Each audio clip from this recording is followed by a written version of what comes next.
రేపొద్దున మళ్ళీ మా అధికారం వస్తుంది. కలాం గారు కలలు కనమన్నారు, కథలు మింగమనలేదు. వచ్చినప్పుడు అన్యాయం చేసిన వీళ్ళందరినీ, వీళ్ళ అధికారులందరినీ, వీడి గెటప్ కమెడియన్ రా, అన్యాయం చేసిన ఈ నాయకులందరినీ కూడా అటు చూడండి బట్టలు కూడా తీసి నిలబెడతామని చెప్పి కూడా ఈ సందర్భంగా తెలియజేస్తా ఉన్నాం. తుని నియోజకవర్గంలో ఎన్నికలు జరిగితే అలాంటి చోట vice ప్రెసిడెన్సీని vice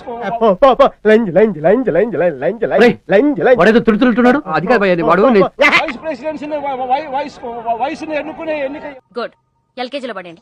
next vice chairman ఎన్నుకునే ఎన్నిక జరిగితే మొత్తం గాంధీ ఆసుపత్రి నుంచి వచ్చిన పేషెంట్లు లాగున్నారుగా.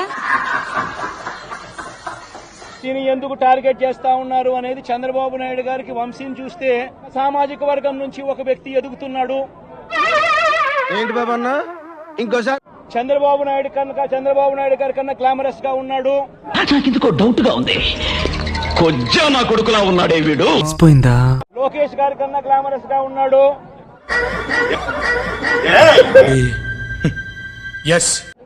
ఒక మనిషి ఎదుగుతున్నాడు అని అంటే తట్టుకోలేడు తన సామాజిక వర్గంలోనే. అందుకనే కొడాలనా నేను చూసినా ఆ మనిషికి జీర్ణించుకోలేని ఆక్రోశము. చెప్పారు కదండి, చెప్పుకోలేని జబ్బుందని. అది నాతో చెప్పుకుంటున్నాడు. పాపం సార్, పాపం కాదు చూసినా కూడా జీర్ణించుకోలేని ఆక్రోశము. ఎందుకంటే చంద్రబాబు నాయుడు గారి కన్నా చక్కగా ఉంటారు కాబట్టి వీళ్ళిద్దరు. గాలి వెదవ్వే అనుకున్నాను, తేడాగాడివి కూడానా? అవినాష్ కూడా పాపం ఎప్పుడో ఒకసారి టార్గెట్ అవుతాడు. ఎందుకంటే లోకేష్ కన్నా చక్కగా ఉన్నాడు కాబట్టి. ఏంట్రా ఇంత అందంగా ఉన్నాను? నా అందాన్ని చూసుకుంటే నాకే జల్సీగా ఉందిరా.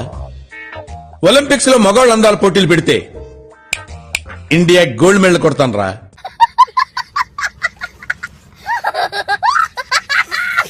చంద్రబాబు నాయుడు గారి మనస్తత్వం, ఆయన కొడుకు ఆ సామాజిక వర్గంలో వాళ్ళు మాత్రమే లీడర్లు. చెప్పి చూడు ఉచ్చ లేచిపోద్ది. ఎవరైనా పొరపాటున వాళ్ళకు అనుకూలంగా లేకపోతే సామాజిక వర్గం నుంచి వాళ్ళని వెలేయడము. బాబు అదమని చెప్పేసుకుంటున్నాడు. ఆయన గురించి ఆయన తెలిసినంత మనకు. నేను ఇవాళ ఒకటే చెప్తా ఉన్నా, ప్రతి పోలీసు వ్యక్తికి కూడా చెప్తా ఉన్నా. అరుస్తున్నాడు భయ్యుడు, నీకు బాగా మదం ఎక్కిందిరా గోవర్ధన. మీ టోపీ మీద ఉన్న 3 సింహాలకు కనిపించే ఆ సింహాలకు సెల్యూట్ కొట్టడం మొదలు పెట్టండి. ఒరే అన్న రూల్స్ పెడతారు, ఆయన ఫాలో అవ్వరు, కానీ మనం ఫాలో అవ్వాలి. తెలుగుదేశం పార్టీ నాయకులకు సెల్యూట్ కొట్టడం మొదలుపెట్టి, వీళ్ళు చెప్పినట్టుగా చేయడం మొదలుపెట్టి, అన్యాయాలు చేయడం మొదలు పెడితే మాత్రం ఏం చేస్తావరా? చంపుతావా? నరుకుతావా? ఏం చేస్తావరా? ఎల్లకాలం తెలుగుదేశం పార్టీ ప్రభుత్వమే ఉండదు అని చెప్పి ఇవాళ ప్రతి అధికారికి కూడా నేను తెలియజేస్తా ఉన్నా. ఎవరిని వదిలిపెట్టేది ఉండదు.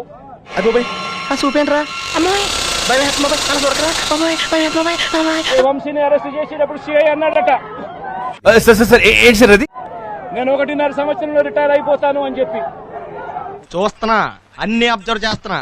రిటైర్ అయిపోయినా కూడా, సప్త సముద్రాల అవతల ఉన్నా కూడా మొత్తం అందరినీ కూడా పిలిపిస్తామని చెప్పి కూడా ఈ సందర్భంగా చెప్తా ఉన్నా. ఏ పోటైనా రప్పించగల పోటుగాడు ఒకడున్నాడు.